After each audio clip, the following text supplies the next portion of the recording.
Nothing in this recording is intended as investment advice, and the people in this recording may hold positions in the companies they talk about. Do not make any investment based solely on a tip or recommendation. Please do your own research. Hello and welcome to Zak's Traders Cafe. Today I'm joined by Charles Dickson, who is Executive Chairman at Roadside Real Estate. How are you today, Charles? Hi, Zach. Very well. How are you? Very well. The main purpose of this interview is to maybe let people know what Roadside does, and you seem to be the right person to do that. So in terms of the main business, is the clue in the name in terms of Roadside?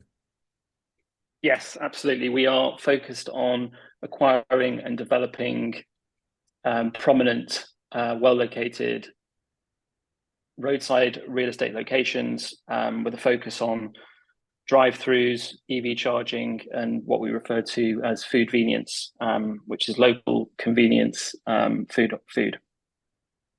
Right, we're in the middle of a cost of living crisis. Is your business flourishing in this environment, or is it something that we really need in this environment? How would you describe the situation at the moment?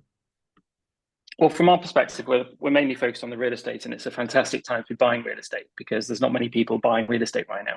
So there's a lack of depth and there's a lack of competition in the market.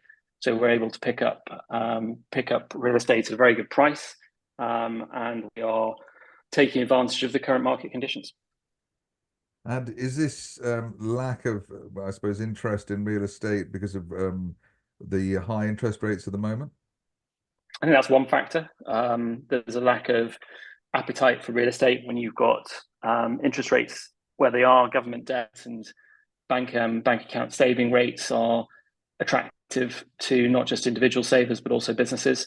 So rather than putting money into real estate, they are sitting on cash. I think there's also, in the real estate sector, there's a lot of legacy portfolios, and companies are focused on dealing with their existing portfolios rather than looking at acquiring new assets.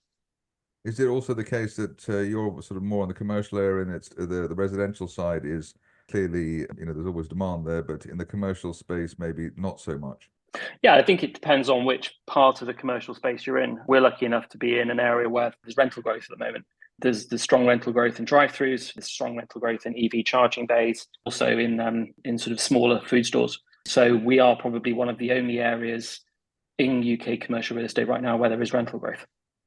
Right, one of the things which is noticeable about Roadside is that you've got a 12.9 million market cap at the moment. When you think of property, real estate, etc., you think of millions, hundreds of millions, maybe billions. How do you explain your current market valuation? Well, we're very much sort of a new strategy in terms of how we've repositioned the business. We renamed the company 4 months ago.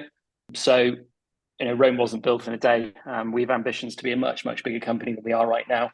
The Roadside UK opportunity is in the billions. It's not in the tens of millions, it's in the billions. And we would like to become a big part of that. And clearly the interest rate environment looks as though it's going to get better, but how do you fund your investments? Right now, we agreed a joint venture with Meadow Partners at the back end of last year, which has given us a lot of firepower to acquire new assets into a joint venture we have with them.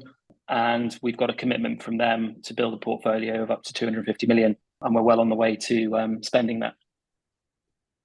One of the more important aspects of any small cap company is the experience and the expertise of the management. What can you tell us about that? So I have 12 plus years in commercial property and 15 plus years in property as a whole. And prior to that, I trained with Ernst & Young and qualified as a chartered accountant.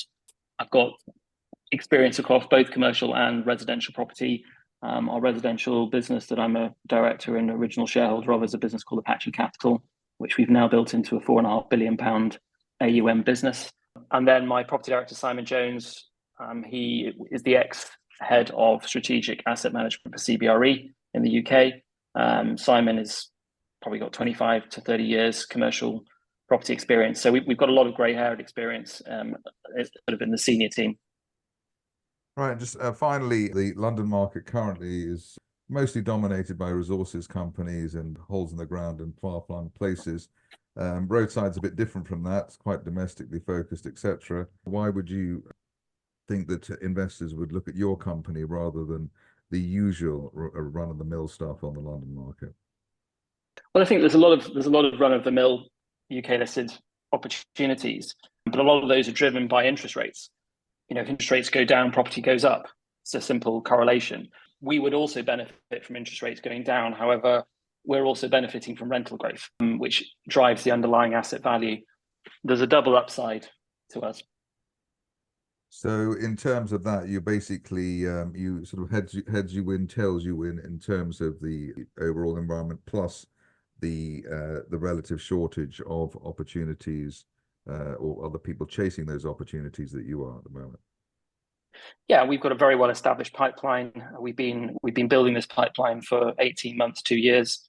We started acquiring last September when we felt that the market was really bottoming out, and we've secured north of now 100 and pipelines around 150 million right now. So we've put a lot of time and effort into building the opportunity and scaling what we want to scale.